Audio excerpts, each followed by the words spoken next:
It was the final voyage of America's mightiest battleship. What's on this helicopter?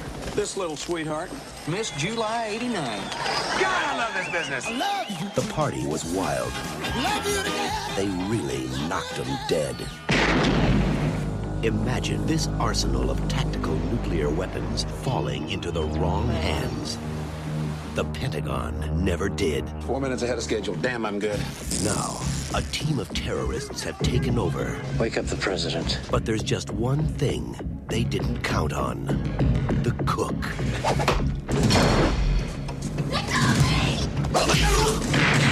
Are you like some special forces guy or something? No, I'm just a cook. Oh my god, we're gonna die. This is not the work of a cook. I want you to coordinate your efforts with us. Yes, sir. I see that you completely disobeyed my orders. Roger that. Ryback is an ex-SEAL. Expert in martial arts, explosives, Stand back! weapons and tactics. I also cook. The Nimitz is tracking 2 Tomahawks just launched from the Missouri. Where are they headed? Honolulu. Happy trails. Steven Seagal. I know you, don't I? Tommy Lee Jones. Been a long time. I'll see you in hell, Sailor Boy! Welcome to Bullets, Bourbon, and Karate. I'm Adam Archer. I'm Marcus Hall. And this week's movie is Under Siege!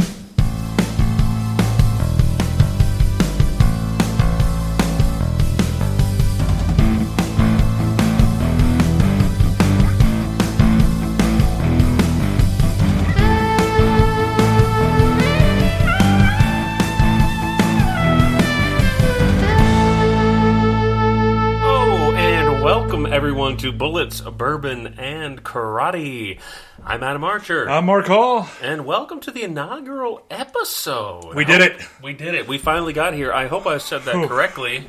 Inaugural is a tough word. Inaugural? Well, that's one way to say it. Yep. I don't know if anyone has ever really settled on the correct way to say inaugural. No.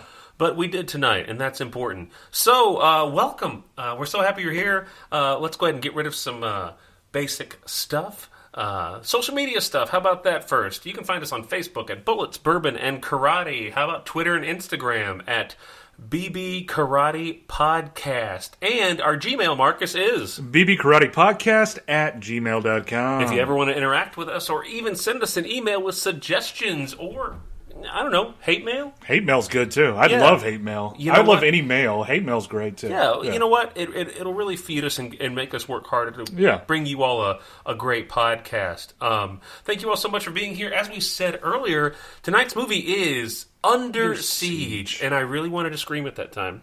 It is tough not to say Under Siege without going, Under Siege! It is. It's just the explosionness of it. It's such a great, better than Dreadnought, which we'll get into later. Yes, much better than Dreadnought. But it makes you want to scream it. It's a fun time. Oh, and I'm glad it's fitting that it is an inaugural episode. I feel like maybe people have listened to the intro episode and sort of like, oh, I bet they'll do Die Hard. Yeah. And maybe we will one day. But I don't want to take this as this is our favorite movie, that's why we're starting this out. No. I think we just fell upon it because, we were looking at dates for movies and different ones, and, I think everybody has Under Siege who is an action movie fan, probably has that Under Siege, in their list. I think so. Don't know how high the list goes or what number it goes to. I think there was a part on us where we were like, well, let's not start with one of the best action movies ever made. Right. But let's start with one that we were both big fans of as growing up young adults. Yeah. And our sweet spot for us personally, probably 88 to 98. Right, yeah. I mean, it was just a different brand of fucking film then. 92 is, I would say 88 to 92 is like the wheelhouse. Ooh. Then you get into 92 through 93 through 98, and you still have some good classics. And then we hop into 2000, and everything gets crazy, and everything looks like a clone ad a little bit. Everything is The Rock. And which Mission Impossible bad. 2 is The Rock. That was the John Woo one, right? That was John Woo, yeah. And don't get me wrong, I'll go to bat for John Woo any day of the week, but that movie does not age well, and it is such a time capsule. But we're not talking about that. We're talking about Under Siege. And tonight, as we are Bullets, Bourbon, and Karate, we pair each episode we do, each movie, with a drink. And tonight, what is that drink, Marcus? Oh, it is the Prairie Navy Strength Organic Gin. We do not, well, I don't want to say do not, then we're just pigeonholing ourselves to not drinking anything but organic. So, yeah, we do drink anything but organic. But this is Prairie Prairie Navy Strength Organic Gin. We went gin. Bourbon isn't Bullets, Bourbon, and Karate. It's not Bullets, Gin, and Karate. It doesn't flow as well. Yeah. But I saw the Navy Strength, and I thought, well, maybe gin has something to do with Navy. I was hoping it was either going to be a gin or a rum. Like, I was thinking it would be that. Do you know of Navy history to where gin is a part of it? I don't know. But it just, honestly, this is where my mind goes. And I was in the Navy. I was a Navy SEAL. No, let's just cut that out. No, I was not a Navy SEAL. Never anything close. I was in the Navy, but I was never anything close. Stolen valor, brother. Never anything close to a Navy SEAL. Yeah, whenever I think of clear alcohols, for some reason, I always think of the military or the Navy. I don't know why. I drank a lot of clear alcohols when I was in the Navy. A lot of clear water? A lot of clear water. But, I see gin, I see Navy, and it reminds me especially like old times, what they would drink in the back then. Yeah. It wasn't a lot of cast barrels, aged 12-year bourbon, how we get fancy these, in this time and day. But it's like back then it was just like it has grain alcohol, it's clear. When you look back at old war movies or movies where they had to make their own alcohol, whenever they push the button, it's clear. It is clear, and it has to be because they can't age it or anything, right? It is. If you're going for a whiskey, if you're going for a vodka, whatever, of course, vodka, but like it's going to be this clear liquid because it's 95% rum and yogurt. Right, I know we're not whiskey or bourbon or gin aficionados. We are in no way specialists, but we do like to drink alcohol and watch action movies at the same time. And I would think that, like in the military back then, like I'm talking back then, 1700s, 1800s, Revolutionary period.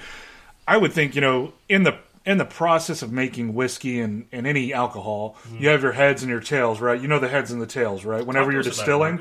So when you're I do, but just in case the heroes out there don't. So when you're distilling, I believe, and email us if we're wrong or if I'm wrong, but I believe like the tails is the very bad part. Or no, it could be the head. And see, I just know the terms, the heads and the tails, and that I think that the head might actually be where it's not distilled at all, and if you drink it, like, you could die. And I think that is where distilling stopped for military back then.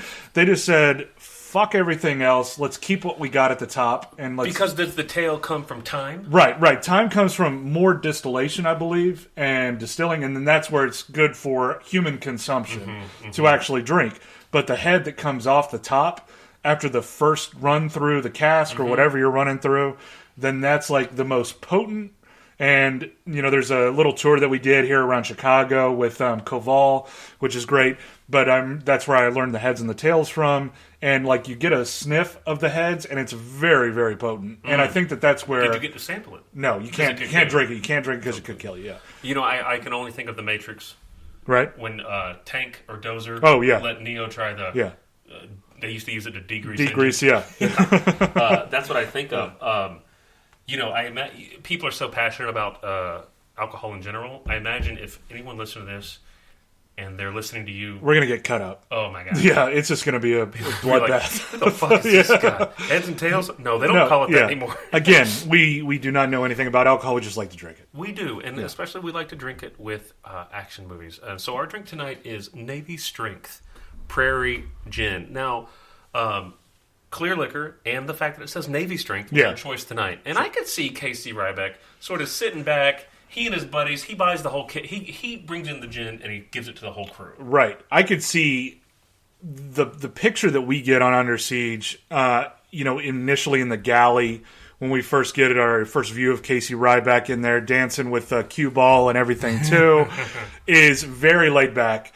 And I could see him sneaking, it just has a flask or even a bottle in the freezer, deep freeze, and just pours a little, maybe in their Navy tin cups that they just drink from. He's a good He's a good chief. He's not even a chief at that time. But I did picture it in Tin Cups. Right. I could absolutely see him looking at his pies after the end of a big day. Pies are a big thing for him.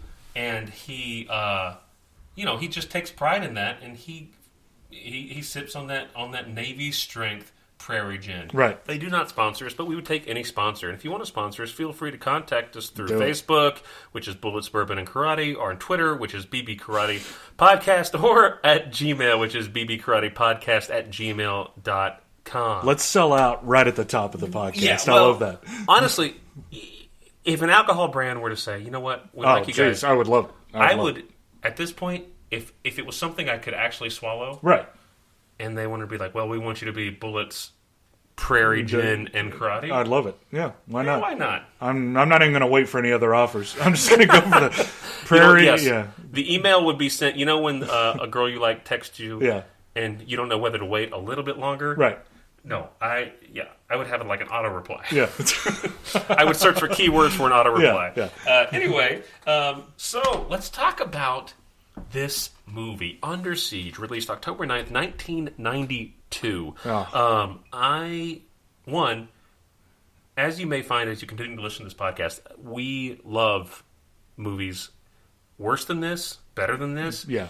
Any movie that is an action movie, probably made in the 80s, 90s, and even 2000s, don't get me wrong, it's going to get my seal of approval. Oh, definitely. Yeah, I can honestly say that I think every action movie, especially from the age of 8 to, definitely now, but even 8 to 15 being that peak point for me, I couldn't give you a list of my top 30. Every action movie that I saw was a list. And I would stop the movie, I would go out, and I would pretend to be that person, kicking trees, kicking whatever, as a child, maybe even as an adult in some different ways, but and then I would go play the movie again, because renting movies was different back then. It was.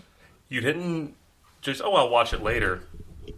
You knew it was a one-day rental, maybe a 5-day rental if you were lucky. Yeah, I mean, and especially with late fees. My dad had a running copy of Desperado that we still had around our house until like 2006. What video store was it from? It was Blockbuster. It was Blockbuster. We kept a Blockbuster Desperado, and I remember moving out of my parents' place, our apartment in Texas, and still seeing that Desperado that he never took. And I had watched it, of course, many times. After I had watched it the first time, which that was the first time I saw Desperado, was a VHS from Blockbuster that my dad had rented. I saw it in the bedroom when we were packing up. My dad just never returned it. He never returned it. And it was just... I love that movie. Yeah, I get it. Desperado's great. I hope you watch it every night. Oh, I watched it a lot. Introduced the world to Selma Hayek. Yeah. And maybe even hotter, Antonio Banderas in that movie. Yeah. Oof. Yeah. Steve Buscemi. It was great. And what's his name? Who am I thinking? Danny Trejo. Danny Trejo? Yeah. Yeah. I mean... So I bring that up to be like, if you rented this movie, right? You had to watch it, yeah. Especially a movie this good, right? There will be movies that we cover on here that we maybe doesn't age well, or maybe when we watch it as adults, it wasn't as fun as when we watched it as kids, which is fair. But there's still something special about these movies. This movie ages pretty well. Yeah, it does. It ages great, and I think like that. Watching this movie again made me think about kind of what you just said. If a movie is really good, like critics take it in, Siskel and Ebert, which they love this movie too, and this was, of course, Seagal's big breakout movie, and it did great at the box office. I think when you think about these type of movies, the ones that did great at the box office, you don't really remember watching as a kid. Like, I do remember watching a little bit of Under Siege.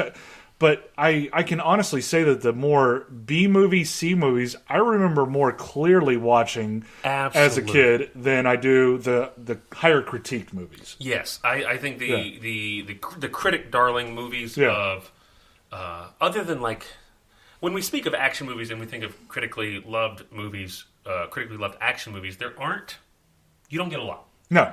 You get, I mean, at this point. In the articles and reviews that I read of Under Siege, people, of course, compared it, rightfully so, to Die Hard. Right. Because that what am I thinking of? What's the word?